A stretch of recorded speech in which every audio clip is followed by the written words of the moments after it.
Termina in parità lo scontro tra Terlano e Arntal. Le due squadre non sono riuscite ad andare oltre al pareggio e non riescono a tenere il passo di Brunico e Bozner. Pareggio che è maturato nei minuti finali.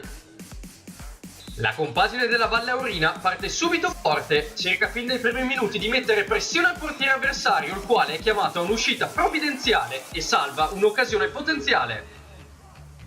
I bianchi insistono mentre la formazione di casa fa fatica a prendere le misure al nuovo avversario, il quale riceve palla in profondità, ci vuole un tocco del portiere per mettere la palla in corner.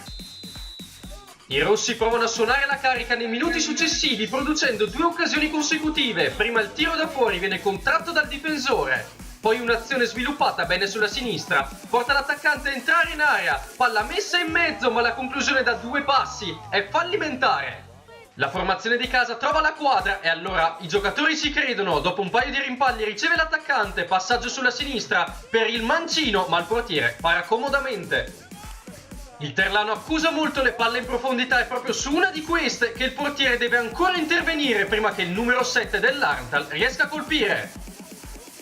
La formazione di casa apre il secondo tempo, proiettata in avanti, corner messo in mezzo, nessuno la tocca, arriva la conclusione contratta dalla difesa. Dopo tanta confusione, l'ultima conclusione è fuori.